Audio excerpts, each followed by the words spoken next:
Theseira joins me once again in studio, this time to talk about easing congestion on the roads. Clearly, one obvious way then is to make people, take public transport. And, there are now bus enhancements and new MRT lines. So in terms of infrastructure, how far along do you think we have come?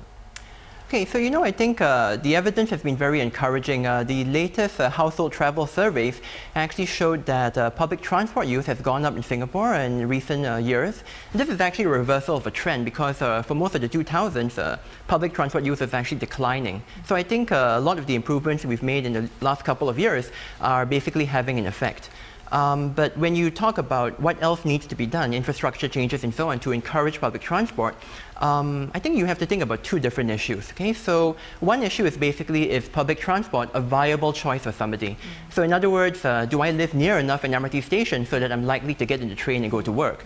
The other issue is, it might be a viable choice, but is it something that I consider a good choice, the best choice? In other words, am I going to look forward to a comfortable and efficient ride? So I think these are two different issues which I think policymakers are actually addressing. Which leads me to my next question about reliability of a public transport choice. I mean, breakdowns seem to be quite common these days. How do we compare with other systems in the world? Is it possible to have a no breakdown mentality?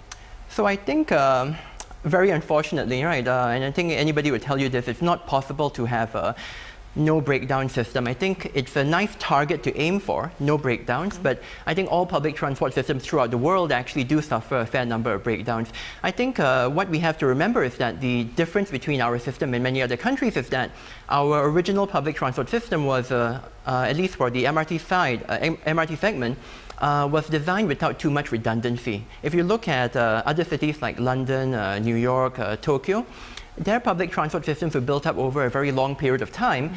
They feature multiple heavy rail lines. The end result is that if you want to go, for example, from Yishun to the CBD, the equivalent of those places in other countries, you actually have multiple rail systems to do so with, right? But in Singapore, you pretty much only have one way right now, north, south, east, west line, to travel until we built the downtown line and other lines. So without that redundancy, any breakdown or any service interruption is going to have a much larger impact in Singapore than it would in these other cities. All right, Prof, thanks for joining us. Thanks for those insights. And now we're speaking to Prof. Walter Theseira from the NTU on improving public transport. Moving